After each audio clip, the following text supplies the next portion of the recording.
Salut à toi, AI marketeur et utilisateur du logiciel AI Gestion. Comme tu as pu le remarquer, il y a eu un compte-rendu qui a été établi par les leaders français concernant la réunion qui s'est passée avec Eugène. Seulement, énormément de personnes ont mal compris ou mal interprété les remontées que les leaders ont pu faire.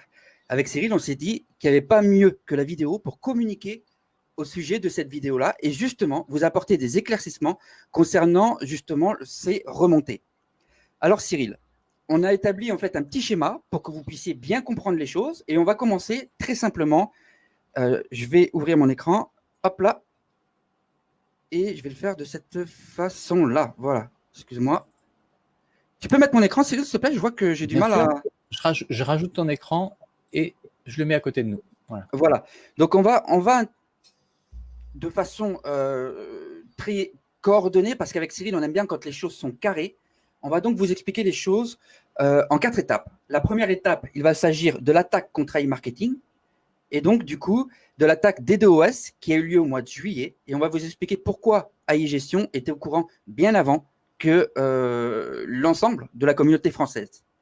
Et ensuite, on va vous expliquer la plainte infondée et on va vous faire une démonstration de connexion selon Eugène qui prouvera que le site AI Marketing est bien blacklisté. Puis, pour terminer, beaucoup de personnes n'ont pas compris ce que Eugène voulait expliquer lorsqu'il disait qu'il allait créer une nouvelle plateforme semblable à Letishop. Eh bien, on va vous l'expliquer en images afin que vous puissiez avoir un aperçu et une compréhension bien plus grande de cet aspect-là et surtout pour que vous puissiez comprendre comment AI Marketing va débloquer la situation. Ouais. Alors Cyril, je sais que toi, tu es un féru de la sécurité. Explique-nous un petit peu ce qu'il en est concernant l'attaque qui a eu lieu sur AI Marketing. Absolument. Alors, on a été surpris quand même avec David quand, le 10 juillet, on a reçu un email de la part d'AI Marketing. Un email, j'étais d'autant plus surpris que c'était un email avec une capture de l'écran. Ils ont pris en photo leur écran, comme David va vous le montrer là dans le PowerPoint. Voilà ce que j'ai reçu de la part des responsables tech chez AI Marketing. Donc, ce que vous voyez là, c'est un serveur sur lequel il y a énormément de requêtes. On peut lire d'ailleurs dedans que ce sont des requêtes de sélection dans la base de données. Donc, le serveur était attaqué lourdement. Il y a eu énormément de requêtes qui ont été faites vers 11h du soir le 10. Et donc, dans l'heure qui a suivi, AI Marketing nous envoie une image en nous disant « Est-ce que vous pouvez nous expliquer, est-ce que c'est en rapport avec le logiciel et le service que vous avez avec votre client ou comment est-ce qu'on peut interpréter toutes ces requêtes ?» Alors, parce qu'ils savent qu'on est très à l'aise avec le fait de faire des requêtes sur leur serveur. En effet, vous tous qui avez une extension, eh bien, vous faites des requêtes pour aller récupérer toutes les informations vous concernant sur les serveurs d'AI Marketing. Et en effet, si quelqu'un se mettait en tête de faire énormément de requêtes sur le serveur à la fois, mais quand je dis énormément, c'est que le serveur doit crouler sous les requêtes, eh bien, le risque pour ce serveur, c'est d'être déconnecté. C'est ce qu'on appelle un déni de service. Ce sont les initiales, donc DDoS, Denial of Service, et cela veut dire simplement que pendant plusieurs minutes, le serveur d'AI Marketing a croulé sous des requêtes à un moment précis. La question d'AI Marketing, c'est les gars, AI Gestion, est-ce que vous avez fait des requêtes à un moment précis? Donc on leur a dit, on vous explique, nous on fait des requêtes juste au moment où nos utilisateurs se connectent pour récupérer en quelques requêtes leur vente, donc il n'y a pas de moment précis. C'est à chaque fois qu'un utilisateur se connecte que tout doucement on récupère les infos. Donc on a discuté comme ça avec les techs d'AI Marketing pour leur dire, voilà, apparemment il semblerait que vous avez été victime d'un déni de service. Et donc, ça c'est le 10 au soir. Ceux qui sont les auteurs de ce déni de service, en tout cas c'est ce que AIM nous a dit lors de cette conférence, cet échange samedi soir, c'est que ceux qui ont perpétué cette attaque n'en sont pas restés là. Comme ils n'ont pas pu faire sauter les serveurs, ce qu'ils ont fait, c'est qu'ils ont attaqué au niveau légal et ils ont porté plainte auprès du gouvernement de Russie. Et ce n'est pas n'importe quelle plainte. Je vais vous montrer que parmi les sites qu'on fait sauter en Russie, il y a différentes plaintes. La plupart du temps, c'est un tribunal. c'est la décision d'un tribunal qui fait qu'un site internet se voit blacklisté en Russie. Là, c'est pas le cas. C'est pas un tribunal, c'est directement le procureur général. Alors, je partage mon écran avec vous, le procureur général de Russie. Je vous explique pourquoi. Si vous voulez faire tomber un site en Russie, il suffit que vous vous reposiez sur une loi russe où vous dites, ben voilà, ce site, il est dangereux parce qu'il fait la propagande pour créer des émeutes. Alors, je remets le PowerPoint que David nous a fait. Il s'agissait d'une plainte anonyme pour diffusion d'informations contenant des appels à des émeutes de masse et la mise en œuvre d'activités extrémistes. Donc, il se repose donc sur une loi russe de 2006 qui dit ben, ceux qui font ce genre de choses, c'est pas bien, il faut les blacklister, il faut absolument les arrêter. Donc évidemment, cette plainte, elle a aucun fondement, puisque nous, on sait que sur iMarketing, il n'y a même pas de blog, ils vont pas faire de la propagande des modes de maths, mais il n'en faut pas plus pour pouvoir faire sauter un site. Le simple fait d'accuser un site de quelque chose d'aussi grave fait que normalement, le gouvernement va poser la question aux responsables du site en disant qu'est-ce que vous êtes en train de faire, etc. Sauf que là, ils n'ont pas pris le temps de faire ça, ils ont fait de suite sauter la plateforme iMarketing. Juste si tu me permets, Cyril, juste pour que les auditeurs comprennent bien. Il y a eu une première attaque donc des DOS. Ouais. Une attaque où ils ont essayé de saturer la base de données. Ils n'y sont pas arrivés. Ça veut dire que la structure est en place et qu'elle est bien, elle est bien construite.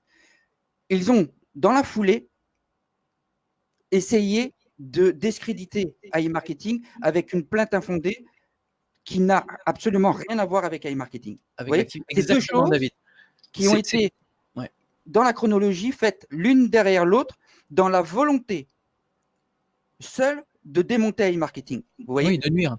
Forcément, ils doivent gêner parce que ça fonctionne vraiment bien leur chose. Alors, j'en profite pour vous montrer pourquoi on ne peut pas attaquer iMarketing au niveau des dénis de service.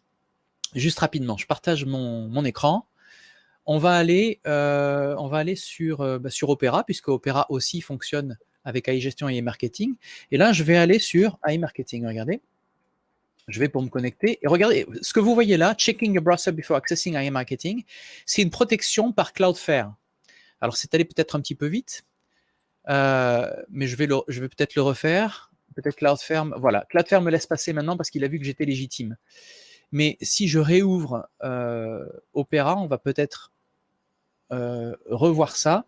Je veux que vous voyez que c'est Cloudflare qui protège iMarketing contre les connexions qui ne seraient pas légitimes.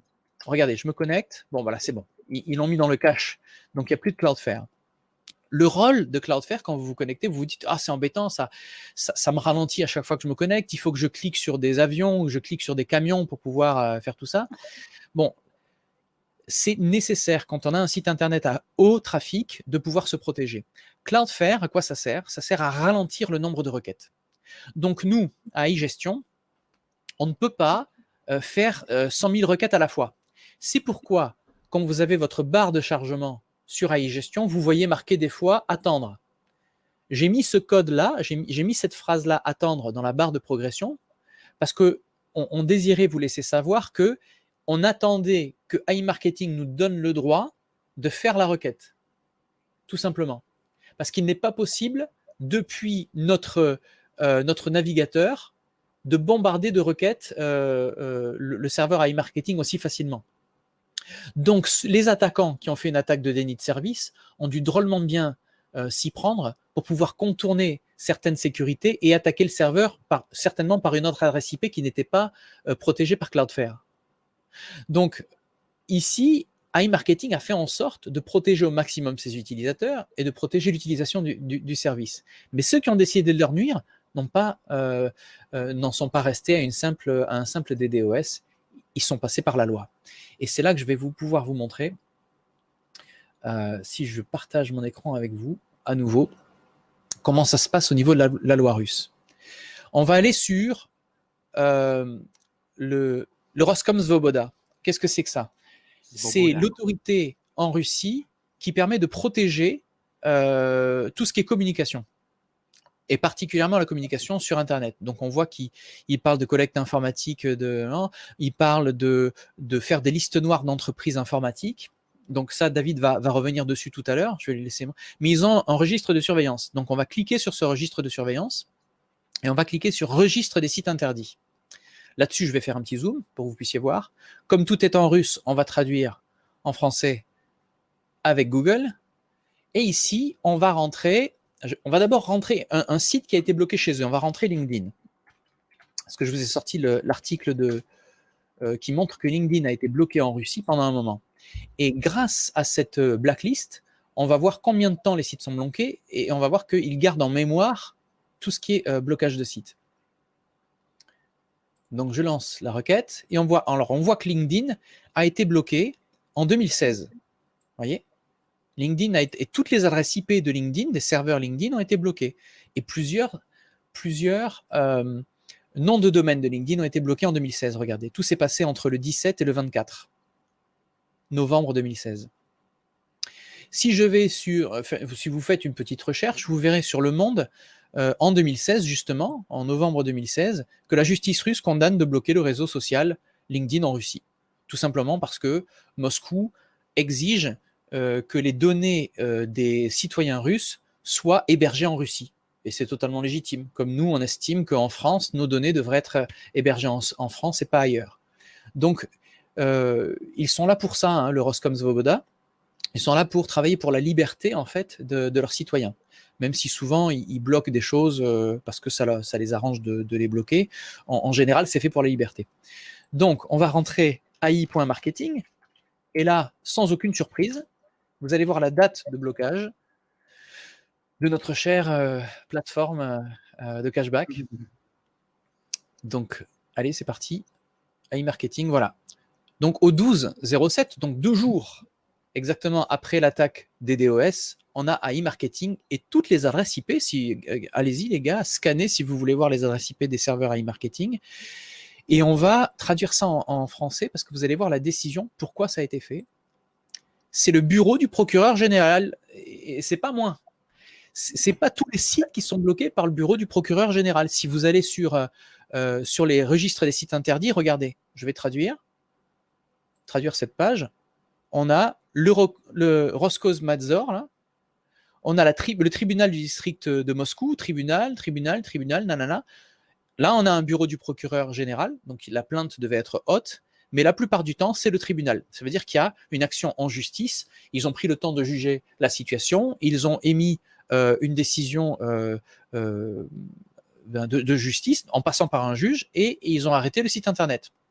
Ou alors, ils l'ont réouvert.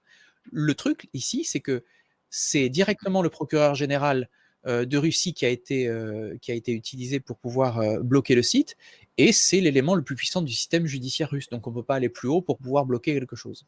Donc ceux qui ont fait cette attaque savaient exactement sur quoi se reposer, et ils savaient très bien qu'en faisant cela, eh bien, AI Marketing serait totalement déconnecté. Donc David, quelles sont les conséquences de cette déconnexion au niveau du site internet AI Marketing par rapport à tous les agrégateurs, par rapport à tous les partenaires qui sont en Russie? Ouais, alors, comme on l'a expliqué dans la dernière vidéo, vous savez qu'à partir du moment où il y a une plainte de cette envergure-là, eh bien, les partenaires font volte-face. Et il y a un effet domino qui suit très rapidement, de façon précipitée, justement ces éléments-là. Et il s'agit d'aller sur la page, la homepage du site et de descendre 2-3 articles plus loin. Et là, vous avez un article qui cite Blacklist. Et si vous regardez bien, le site en question compilera les listes noires d'entreprises informatiques non fondées. Et il y a une petite phrase qui est écrite. Alors, on peut aller en lire plus, hein, si vous êtes intéressé, je vous encourage à le faire. Mais regardez, pour les services Internet d'une telle liste, les banques, écoutez bien, les banques bloqueront tout paiement, ce qui peut considérablement compliquer la publicité des biens et services pour les entreprises, ainsi qu'augmenter son coût. Donc, vous l'avez compris, AI Marketing utilise quoi? Eh bien, utilise des publicités pour pouvoir générer du cashback, et il n'y a pas mieux comme plainte pour pouvoir bloquer le service au niveau des paiements. Alors, comment va réagir AI Marketing? AI Marketing, lors du dernier compte rendu, a dit qu'il allait créer une plateforme similaire à Letyshops. Il faut donc comprendre qu'est-ce que c'est que Letyshops et comment fonctionne Letyshops. Du coup, je vous encourage tous à aller sur Admitad, de vous déconnecter bien entendu, et de descendre jusqu'à la partie « Ils nous ont fait confiance ». Et dans la partie éditeur, on retrouve, comme vous pouvez le constater, Letyshops. Donc Letyshops est bien un éditeur chez Admitad. Vous pouvez David, également…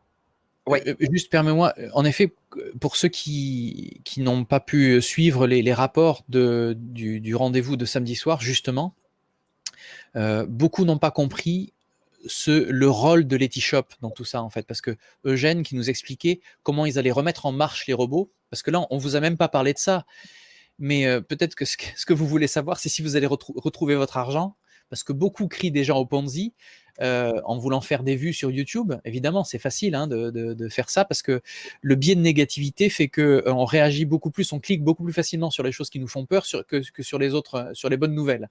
Donc Cyril, beaucoup vont essayer j'ai lu un commentaire qui m'a fait beaucoup de rire, c'est les youtubeurs putaclic. Alors putaclic, c'est quoi? C'est une image qu'on utilise pour la publicité, justement pour générer du clic. Je te laisse finir, c'était juste super marrant ce commentaire. Ouais, bah vous lirez les commentaires alors sur nos dernières vidéos, c'est drôle. En effet, ici, il faut se rappeler que l'intérêt ici de beaucoup de youtubeurs, c'est de faire des vues. Et donc, ils vont chercher à générer de l'anxiété. Ils vont faire des titres qui vous font cliquer pour vous faire croire que ça y est, tout est fini, que la justice française se saisit de l'affaire, etc. Alors que la justice française ne peut rien, les amis.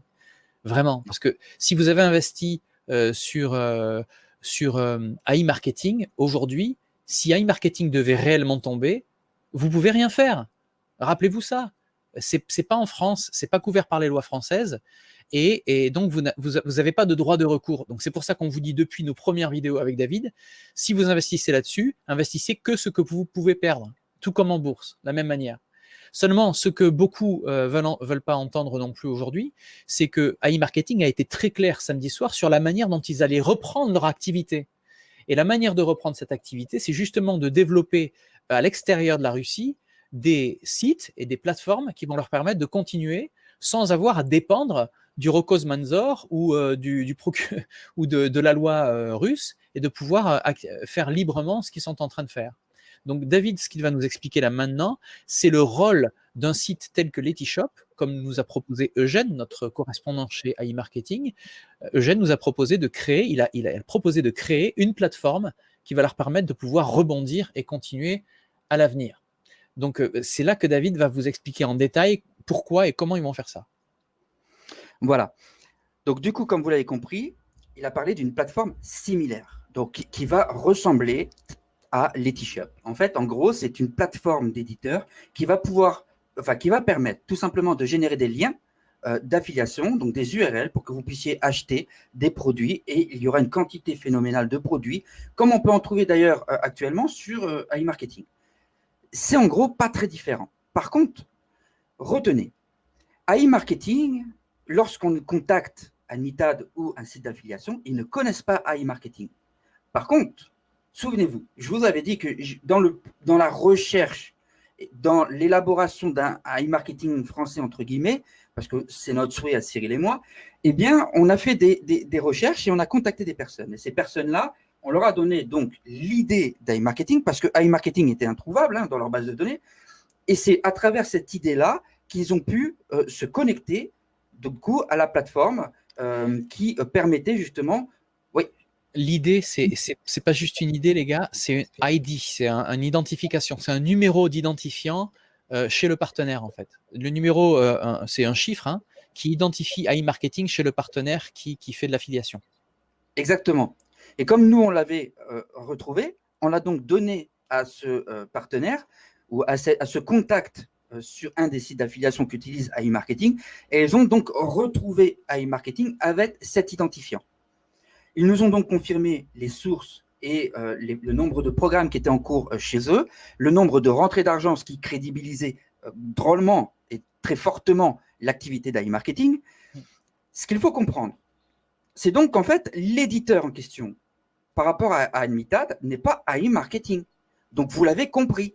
AI Marketing est une plateforme d'investissement qui permet aussi de faire du cashback à travers des liens, mais ce n'est pas la plateforme d'édition.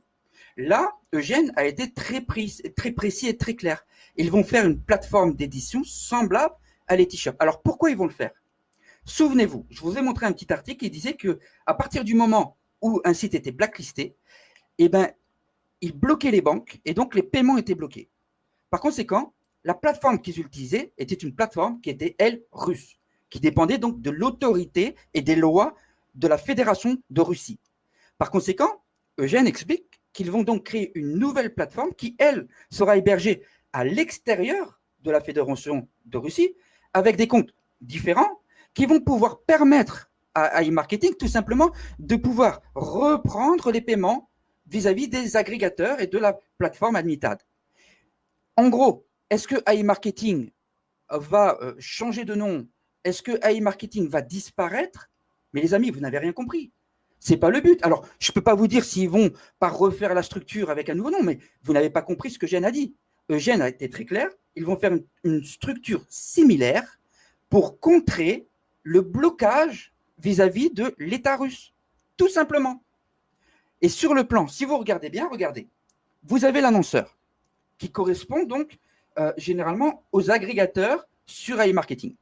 Vous avez l'AD Network. Alors, pour ceux qui n'ont toujours pas compris ce que c'était qu'un AD Network ou un AD Exchange, je vous encourage à aller voir la vidéo qu'on a faite là-dessus. On a été très clair et on expliquait en détail comment ça fonctionnait. On vous la met en lien au-dessus de la vidéo, on met une petite fiche pour vous. Voilà, comment les différentes entreprises venaient se greffer pour générer encore plus de business. Et vous avez les éditeurs qui proposent justement les différentes publicités à travers le marché du display qui viennent se greffer à Admitad et donc qui ont l'autorisation d'utiliser donc les annonces des agrégateurs, des annonceurs, pour pouvoir les dispatcher sur leur espace publicitaire. Eh bien, regardez bien. Ce qui se passe avec la plateforme d'édition d'AI Marketing, les paiements sont interrompus. Vous voyez? Et donc, du coup, naturellement, entre la plateforme d'édition et AI Marketing, eh bien, c'est aussi interrompu. Puisque les paiements ne remontent plus sur la plateforme d'édition, AI Marketing ne peut plus vous payer. Vous voyez? Donc, pour contrer cela, il faut une plateforme dont on ne connaît pas encore le nom, qui est similaire donc à Letishop. On va donc l'appeler la nouvelle plateforme. Cette nouvelle plateforme va être hébergée ailleurs. Les paiements vont pouvoir repartir. Et AI Marketing va pouvoir relancer la machine. Alors, pour les personnes qui disent « Ah oui, mais est-ce que c'est faisable concrètement ?» Mais oui, pour plusieurs raisons. Innobrain avait un service spécialisé dans, rappelez-vous, dans l'informatique et dans l'intelligence artificielle et permettait à certains clients de pouvoir générer un site vis-à-vis d'un agrégateur, en gros, un site de dropshipping, en un clic, et ils importaient des millions de produits en un seul clic. Ça, les amis, ça existe dans le dropshipping. On le fait tous. D'accord? Maintenant, quelle est la nouveauté? Comprenez bien que la plateforme d'édition d'AI Marketing, elle existe déjà. Est-ce qu'il n'y aurait pas, et c'est ce qu'ils ne vont pas simplement dupliquer la plateforme avec un nouveau look pour pouvoir se greffer à Admitad? Ça paraît vachement cohérent, les gars. Et par rapport aux URL, il n'y a pas un grand travail à faire. Pour tout développeur, on va chercher les URL en question et on modifie juste le nom. Et on les modifie en un clic sur tout le site. Donc, ça peut aller très, très vite. Est-ce que c'est réalisable en une semaine?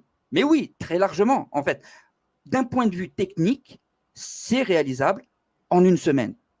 Voilà. Est-ce qu'il y a des questions? En fait, c'est vrai que tu sais, pendant qu'on discutait en réaction à ce que disait Eugène de AI Marketing samedi soir, quand j'ai vu qu'il parlait de Letishop, je me suis dit waouh, il veut recréer tout un site avec des partenaires, etc. Et puis je me suis dit, est-ce qu'il cherche à faire quelque chose qui est semblable à Admitad en fait? Mais tu viens très bien d'expliquer qu'avec Letishop, il ne s'agit pas de refaire un Admitad, mais au contraire de faire un système, un site de référence d'articles pour pouvoir facilement les vendre. Et ces fameux articles, eux-mêmes, bénéficient de cashback quand les acheteurs vont les prendre. Donc ce cashback, c'est celui qu'on récupère, nous, dans notre AI, dans notre robot d'AI Marketing. Donc, je pense que Exactement. tu as très très bien expliqué la chose. Il n'y a pas plus de questions à poser. Maintenant, peut-être qu'il y en aura dans les commentaires. Ouais. Surtout, comprenez bien que Admitad, en soi, bah, dérange en rien, puisque comme si vous avez suivi nos vidéos, Admitad est une entreprise allemande. Donc, elle n'a pas d'intérêt à bloquer les paiements vis-à-vis d'iMarketing. Aucun. C'est vraiment une plainte 100% russe. Donc, on n'a pas de problème là-dessus. Et iMarketing n'en aura pas. À partir du moment où la plateforme d'édition est hébergée en dehors des autorités russes, elles n'ont donc aucun pouvoir sur la nouvelle plateforme. Et Voilà, c'est c'était aussi simple que justement, ça. c'est ça, c'est ce que disait Eugène donc, dans la réaction de notre échange de samedi, c'est qu'il voulait, et il désire maintenant, e-marketing va couper les ponts avec la plupart des partenaires en Russie, justement parce qu'ils sont trop dépendants d'un système qui peut, du jour au lendemain, mettre un veto aussi simplement. Hein. C'est vrai qu'ils sont très très protégés au niveau du gouvernement et des activités Internet, et ils sont très très très protégés. Donc voilà, je pense que cette vidéo éclaircit en fait la situation sur l'actualité d'e-marketing. Vos robots, nos robots se sont arrêtés donc le 12, le 15 au soir, vers 21h et quelques. On a ça dans la base de données, on voit qu'il n'y a plus du tout d'activité depuis 21h le 15 au soir. iMarketing a donc justifié cette suspension d'activité suite aux accusations et au blacklistage de son site internet, ce qui est totalement logique. Nous venons de vous montrer qu'en effet, ils sont bien blacklistés et donc ils ne peuvent pas continuer leur activité comme avant. Cela dit, dans notre vidéo précédente, on vous a déjà expliqué qu'ils avaient connu des moments difficiles l'année dernière, d'ailleurs à peu près à la même époque, hein, pendant l'été, et que à la rentrée, enfin quelques semaines plus tard, tout le monde a retrouvé ses billes et l'activité du robot est repartie de plus belle. Donc il ne s'agit pas maintenant de crier dans tous les sens que tout va mal et que c'est terminé. Les gars, si c'était un exit scam, vous vous connaîtriez et puis il n'y aurait plus rien, il n'y aurait même pas de e-marketing nulle part. Les gars seraient partis avec la caisse, vous n'en Il y entendrez aurait pas même un parler. petit message de remerciement. On vous remercie pour votre argent, bye bye.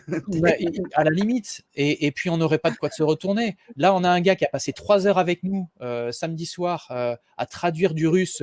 Nous, on traduisait vers le français, et puis on a fait ça pendant plus de 3 heures, avec différents pays d'ailleurs, parce qu'il n'y a pas que la France dans ces échanges. Il y a le Vietnam, il y a la Russie, il y a plein de pays dans le monde. C'était très drôle à voir d'ailleurs. Mais samedi prochain, rebelote, il nous a donné rendez-vous. Alors, je ne sais pas si c'est exactement samedi ou vendredi, mais il nous a donné rendez-vous en une semaine, quoi. Donc, ça veut dire qu'on va avoir d'autres nouvelles en fin de semaine. David, je sais que tu vas suivre ça de très près. Cela dit, les gars, c'est les vacances, là, maintenant. Donc, excusez-moi, mais on a bossé énormément avec David.